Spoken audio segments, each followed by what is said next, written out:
for Narnia and for Aslan!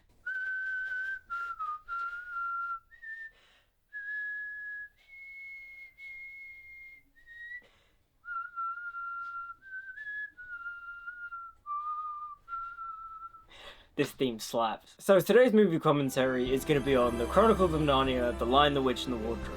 And I guess you could call this commentary kind of topical because Greta Gerwig is working with Netflix to make a series of Narnia films. Now supposedly the first of her films is going to be an adaptation of The Magician's Nephew. And funny story with me in the Narnia book series, I have read The Lion, the Witch and the Wardrobe, Prince Caspian, and like the first third of the Voyage of the Dawn Treader. I don't like Voyage of the Dawn Treader. And in my eyes, the quality of the Narnia series just declined. I didn't really care for the books after The Lion, the Witch, and the Wardrobe. I tried reading up a synopsis of the rest of the series. I remember looking at the Wikipedia page and reading the synopsises of the other books like The Boy and His Horse and The Silver Chair and stuff.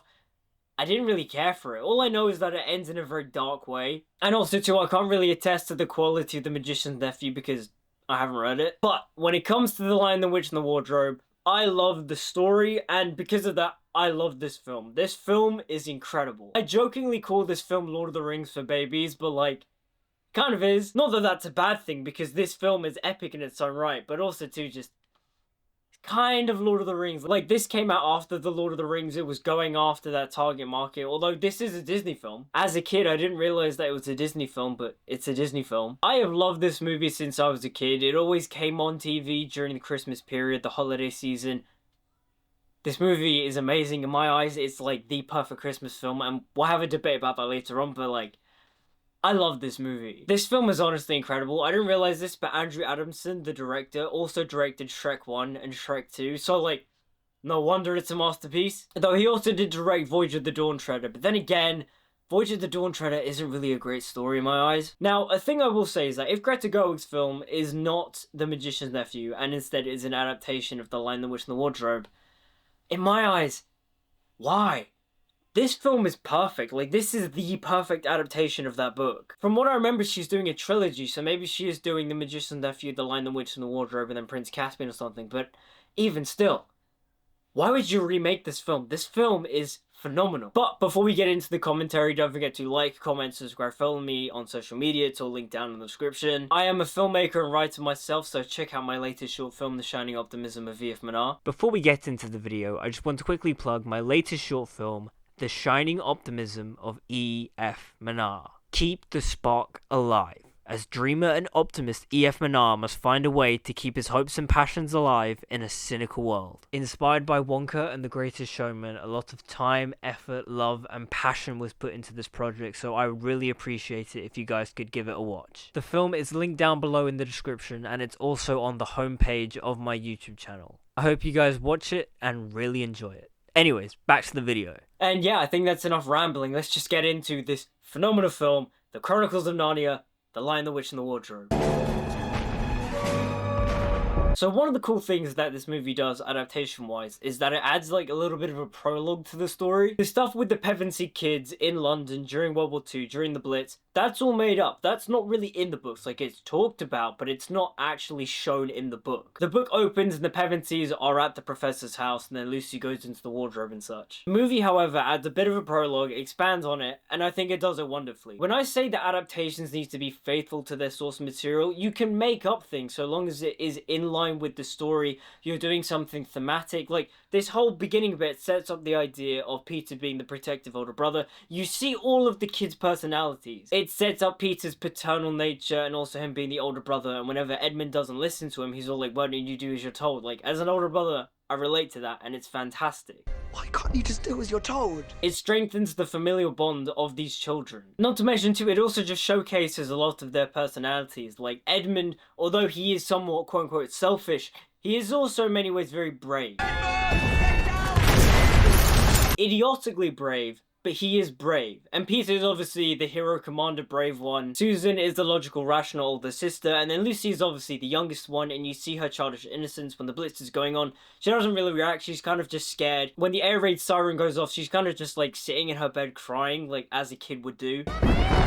Honestly, this is really, really good stuff. Recently, I kind of had a mini argument slash debate with a commenter in my comment section about the Wheel of Time, and one of my main points was that the show doesn't stick to the spirit of the books. When I talk about sticking to the spirit of the books, this is kind of my visual representation. Like, this isn't in the books, but it's the writer of the film, the director of the film going, okay, let's expand upon this stuff. Let's, kind of like delve into a bit, flesh it out more. But at the same time too, we're not going to get rid of the characters' traits and personalities from the book. If anything, we're just going to amplify it and showcase it even more. Why can't you got anyone but yourself? You're so selfish.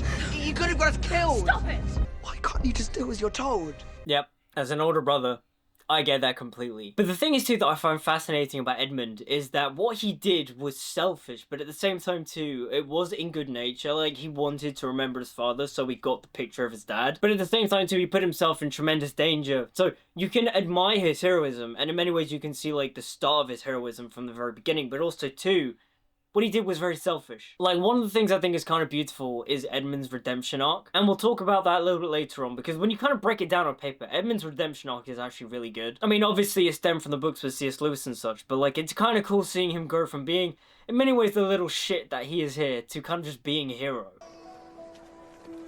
May I have your ticket? Again, the film thematically sets up this idea that Peter wants to be a hero. He's seeing the soldiers go off to war, and little does he know that later on he will have to command an army and be the High King of Narnia and such. Like, this is really good prologue stuff. Really solid and great visual storytelling. And then again, this is the director of Shrek and Shrek 2, so I expect nothing less. Like, there's a lot of really good thematic stuff here, like where Peter's like, we have to stick together. Obviously, when they get into Narnia, they split off, they're separated, and then by the end, they're all like, we have to stick together. And then the final battle comes, and Peter's just like, you have to go home. Really good thematic stuff. This film is awesome. This score is amazing. This is Harry Gregson Williams. His score for this film is incredible. We haven't even gotten to the Narnia theme yet. That's why it's going to be great. Really. Irony. Is it Latin for worst game ever invented? God, Edmund is such a little shit. He's like the definition of a little sibling. So we're about 10 minutes into the film, and this is pretty much where the book begins. And again, that 10-minute prologue was really necessary at doing some foundational storytelling, world building, character building. Like, there's so much in it that isn't in the book, but it also just amplifies the themes from the book. It's brilliant. Oh, the combination of the set design and the score and the lighting. Mwah, this is brilliant. Like, talking about capturing the magic of the book and bringing it to life. Honestly, we don't make stuff like this anymore. Like, this film is brilliant. This is like peak fantasy. How do we not do this anymore? How can we not do this anymore? With all the advances in technology, why do we not get more fantasy adaptations like this? Like, the score, the set design, the cinematography, this film being shot on film, and it adds to the dreamlike wonder of Narnia. The snow is just... This is phenomenal. Like, this is fantasy filmmaking. This is peak fantasy filmmaking. This is so magical. God, look at baby James McAvoy. I didn't realize this, because obviously I was a kid when this film came out and I wasn't super like, oh, this actor's in this thing. That's James McAvoy. When I found that out years later, that blew my mind. Like, that's Professor X. That's Leto the Second. James McAvoy is such an underrated talent, and just, it kind of just blows my mind seeing him in this. Like, he's so great. If you don't mind my asking, what are you? Well, I'm a fawn. The direction for this film is fantastic, because before even Lucy answers the question, the cinematic language of the cinematography, the directing, the, you know, orbiting shots on Mr. Tumnus's legs as Lucy is staring at him and such, it's implying to the audience that she's, like, looking at him and is curious and is just like, he's not a human. What is he? What is he? What is he? What is he, precious? God, this film is bringing out my inner film theory. Just this is fantastically directed. Like, this is a film that you need to study and go, why did they choose these shots? Why did they choose the lighting? Really just break it down, and it kind of just unlocks this whole new, like, vision in your brain as, like, a filmmaker. Just, every filmmaker needs to watch this film. And actually, I'm tallest in my class. That's such a little child response. Like, I love it. Like, although this film was fantasy, there's a lot of, like, naturalism and realism that kind of just grounds it. And because of that, it makes it feel more believable. Like, you, the audience, are watching this film, and although there's a lot of, like, hyper-real fantasy things, you buy this world because it just feels lived in and organic. Yes, but you are, in fact, human. There's so many subtle nuances in the filmmaking, like the push-ins, and it's just emphasizing the point of just like, why is he curious? Why is he so curious about Lucy? The lines of dialogue about her being a daughter of Eve and such. You know, it's just amplifying Mr. Tumnus's whole thing of like, oh no, I've got to kidnap her and take her to the White Witch and such. Like, the filmmaking is here to service the story. Like, I feel like in many ways we've moved past this type of filmmaking, and we shouldn't. We need to go back to this type of filmmaking. God, who knew there was so much to dissect and analyze from this little kid's film? Like, can't believe it. The Narnia Lullaby is such a beautiful piece of music. Like, it's just so whimsy, and it is very relaxing. It's just, wow. Harry Gregson Williams, this is one of his best scores, by the way. Which is why I was really disappointed with the score from Gladiator 2, because it's so unmemorable. Like, I know the man is capable of creating brilliant pieces of music like this, and it's just not present in Gladiator 2. It was the White Witch. She's the one who makes it always winter, always cold. She gave orders. McAvoy is fantastic. Like, what Mr. Tumnus is doing right now is creepy and is very terrifying, but at the same time too, it's not because you can tell his heart's not in it. Like, you feel sympathy for him, and I think a lot of that comes from McAvoy's performance, but also too the lighting and the writing. Keep it. You need it more than I do. Their friendship is so sweet and wholesome. Like, have you noticed that too? Like, when you have like conversation with adults and stuff, and you bring up certain things, they go like, oh, Mr. Tumnus is a nonce and stuff, and it's like, why are you perversing something that is meant to be, like, you know, for kids? Like, there's nothing inherently wrong with Mr. Tumnus and Lucy's friendship. I don't know, that's just a little side thought. Also, a question I want to pose is the child acting bad? Because I don't think so. I think they do a fine job, but there's no, like, Oscar, like, winning performances in it. Especially for child actors, like, they're pretty good. You just have to make everything worse, don't you? It's just a joke. When are you gonna learn to grow up? Shut up! You think you're dumb, but you're not! Edmund is such a little sibling. What is your name, son of Adam? Tilda Swinton as the White Witch is so underrated in this. Like, she's fantastic. There's such a regal elegance to her, but there's also, like, a hidden evil. She's so good in this. Also, her costume design is fantastic. Like, the hair and the fur and the dress with, like, the glittering silver, witchy, you know, winter witch stuff. That's so cool. That is so cool. I want one of those. It looks so, like, warm and delicious to drink. Like, yeah. Anything you'd like to eat? Turkish delight? Tell you what though, this film had me thinking that Turkish delight was this incredible, amazing delicacy. Ate it. No, not it. Edmund, poor taste. Horrible taste buds. See, Edmund's temptation from the White Witch, like, it's all completely understandable. Like, he's a kid. Like, what kid do you know wouldn't react like this? Like, you'll see this later on and such, but a lot of Edmund's actions aren't evil. He's not a horrible person. Like, even when he rats on people, he does it with good intentions. Edmund is actually, like, an incredibly underrated character in these films. Like, granted, he can be a little shit, but he grows out of it. And speaking of actors you didn't recognize as a kid, but now that you're an adult and you've watched more films and such, and you go back to your childhood classics and you recognize more actors, I didn't realize that John Broadbent was the professor. Like, that's amazing. That's so cool. And also, I have not read The Magician's Nephew, but isn't he also the main character from The Magician's Nephew? She's upset. Hence the weeping. He's brilliant. He's so good. Hence the weeping. I love Jim Broadbent. Jim Broadbent is just amazing. Whenever he shows up in something, you know the film's going to be delightful. So this film is fantastic, don't get me wrong, but also it is long. For a kids film, it is long. It's what, like 2.5 hours or something? Like, it is a big fantasy epic. And as a kid, when watching this, I was like, okay, cool, now they're finally gonna go into Narnia and do all the cool stuff. I don't suppose saying we're sorry would quite cover it. No, it wouldn't. But that might. Again, it's little moments like this where, like, the film doesn't forget that their main characters are kids, and it kind of just, like, plays to the childish sensibilities. We're not even taking them out of the wardrobe. But that's a girl's coat. I know. It's little moments like that where you just remember, yeah, they're a family.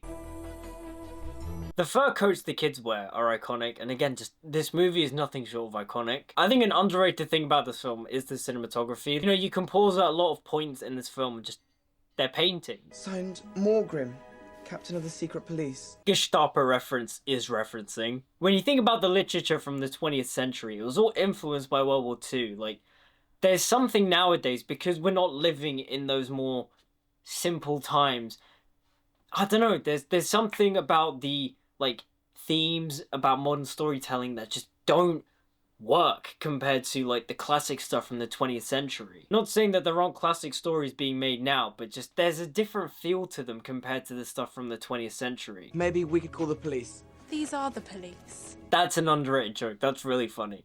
I ain't gonna smell it if that's what you want. Again, that's funny. The comedy in this film is really good. And also, Ray Winston, the overall voice cast for the animals, they're really solid. And speaking of solid, the CGI, the visual effects for these animals holds up. I'm not saying visually they look perfect, but the CGI is pretty on par with the stuff we get today. Maybe just a tiny bit dated. We're not heroes. We're from Finchley. We're from Finchley. It's iconic. But this whole scene with the beavers telling the kids about the prophecy of Aslan and such, it's just, it is in many ways like child wish fulfillment in the sense of like, yeah, I want to be a hero, I want to be a big king and go into battle and fight off wars and such. But this film adds like a real, like realistic element to it of just like, they are just kids at the end of the day. But also too, it kind of like blends together the fantasy and realism of where like, yeah, fantasy wise, kids want to go off to war, they want to wield a sword and like kill and slash and stuff and be heroes and such. You put these kids in the fantasy world, you put them with the real stakes and such, and you add such like a gravitas to the situation and a realism, you kind of go, wait, no, I don't want to be caught up in a war. It adds a real realistic angle to this whole like child war hero fantasy. It kind of takes off the rose-tinted goggles of this whole idea of kids being heroes and playing heroes in this big epic war. But I think the thing about this film too is that it doesn't do it in like a nihilistic way, because I don't think this theme is present in the book. It's more so just adding stakes to the situation. No! Get off me! Okay, the way Peter said that was very Daniel Radcliffe and Harry Potter. Like, it just sounded like spot on the same way. To stop the prophecy from coming true. To kill ya! To kill ya! This is such like 2000s fantasy filmmaking. I love it so much. Like, this is very Harry Potter. Like, I jokingly call this film Baby Lord of the Rings, but also too, there is a lot of Harry Potter in this. Especially in the score too, it feels very akin to John Williams' work on the first two Harry Potter films. Then how dare you come alone? See kids, this is why you can't trust strangers. Relax. I'm one of the good guys. And again, going back to actors that as a kid you didn't recognize, but now that you've grown up, you recognize, that's the same actor of Prince Charming that voices the fox. Yeah, Rupert Everett. He is the voice of the fox in Narnia, but also he's the voice of Prince Charming in Shrek. Like, that just makes sense. The director knows the actor, so he just put him in. The beaver said something about Aslan. So this scene with Edmund, Mr. Tumnus, and the White Witch, this very much is just in line with Edmund's nature of like, he is only ratting out on his siblings to save Mr. Tumnus. Like, although he is doing something bad, he's doing it with good intentions. And obviously Edmund realizes that he's with evil people because even though he told the truth, he ended up hurting Mr. Tumnus because he gets petrified. Turns to stone, petrified, you know what I mean. But that's what I mean with Edmund. Edmund isn't an evil person, he's a child. He does silly and stupid things, but with good intentions. He was manipulated by the White Witch, but at the end of the day, he is a good person, as proven by his heroic deeds in the third act of this film. Okay, so the green screen in this scene isn't great, so don't hold this against my point about a lot of the frames in this film could be paintings, but like, I've seen worse. Like, compared to The Flash, this looks like a masterpiece. The misdirection here is really cool. You think the sleigh chasing them is the White Witch because in the previous scene you just saw the White Witch leave on her sleigh and you think, oh no, she's caught up to them. But no, it's Father Christmas. That's really good directing. Merry Christmas, sir.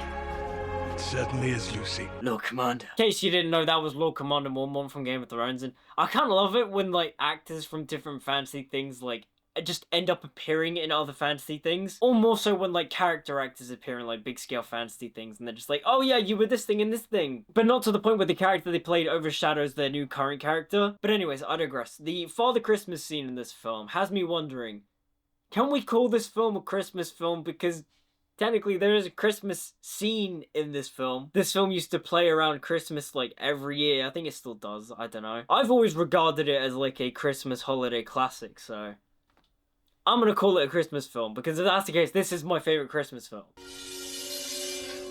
So in case you couldn't tell, I'm a bit of a sword enthusiast.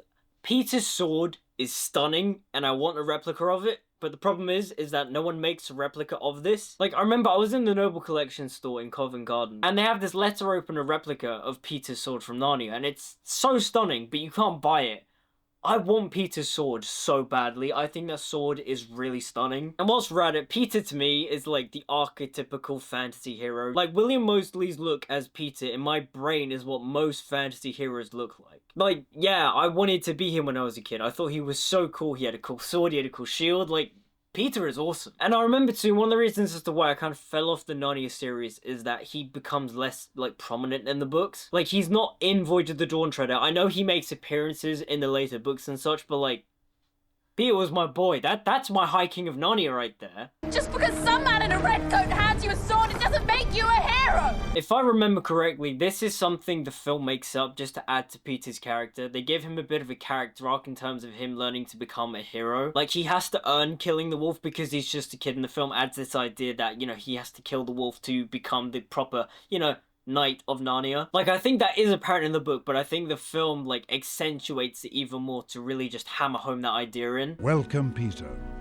son of Adam. Liam Neeson as Aslan is, like, perfect casting. I mean, the voice, the presence. That is Lion Jesus. That is the voice you get of Lion Jesus. And it's at this point in the film where it takes another turn of like, yeah, now we get some like action set pieces. Like the first 10 minutes was the prologue, then there's everything with Lucy, Mr. Tumnus, and them kind of establishing the world of Narnia.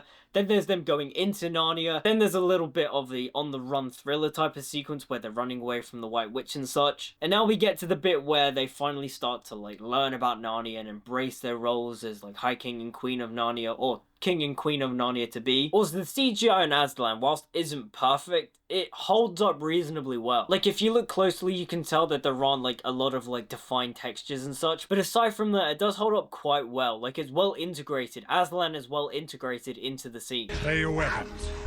This is Peter's battle. If I'm also remembering properly, that's also the name of the chapter in the book. But yeah, like I said, if I remember properly too, the film adds this idea of Peter killing the wolf, setting aside his boyish-like nature to become a hero. Like, that theme is present in the book, the film just accentuates it even more. And for the better, might I add, because it kind of makes it more epic. Like, when Aslan knights Peter at the end of the scene, it's pretty cool. Rise, Sir Peter Wolfsbane, Knight of Narnia. Do not cite the deep magic to me, witch. I was there when it was written. The whole sequence of events in this film that follows, like, Aslan sacrifice, him, you know, willing to die for Edmund and such, you know, the whole Aslan Lion Jesus arc, that we'll call it, it's really well done, and also, too, it's very atmospheric. Like, the torchlight lighting and then the prosthetics of the creatures of the White Witch army, it works, it's pretty effective, it's pretty creepy, it's pretty scary. Aslan believed you could, so do I. The build-up to the final battle is so cool. I love this so much. The third act for this film is so cool.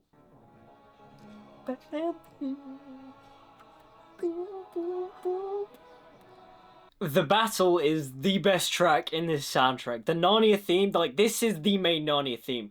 This is one of the best fantasy scores ever written. This is like on par with Howard Shore Lord of the Rings stuff. Okay, maybe that's a bit of an exaggeration because like Lord of the Rings is like the peak, but like it's up there with Lord of the Rings and Game of Thrones. You know what, I'll even add The Hobbit, because say what you will about those films, the music in them is really good.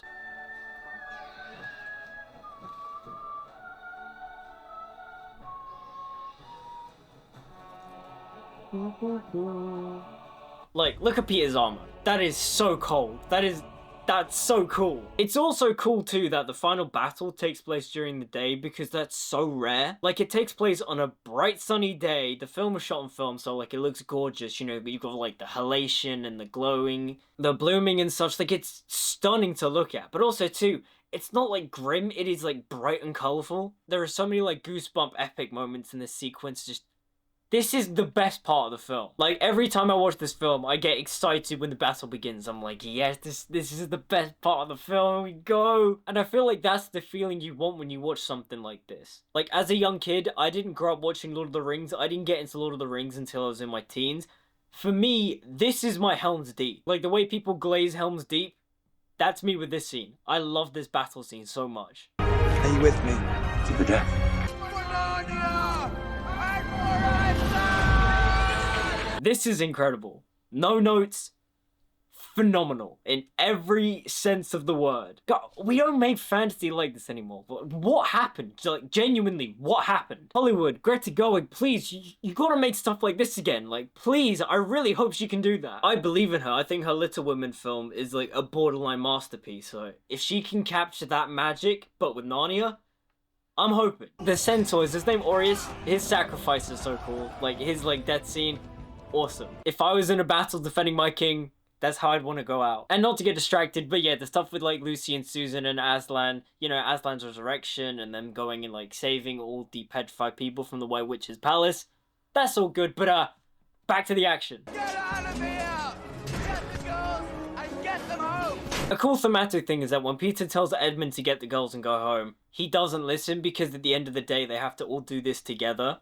I think that's a really strong thematic point, the idea of like teamwork and working together, because if you don't, you're gonna like fail. Peter said get out of it! Peter's not king yet. Also, I think it's really cool and thematic that Edmund destroys the White Witch's staff, because you see him kind of like look really shocked every time she uses it and petrifies someone. He's kind of just like, gosh, it's evil. I hate when she uses that thing. So it's kind of cool and cathartic that he gets to destroy it, which again adds to his character, because again, he does something reckless and stupid, but for the right reason. Also, I just have to say this now, but Peter versus the White Witch is one of the coolest action sequences in fantasy film. It is mwah.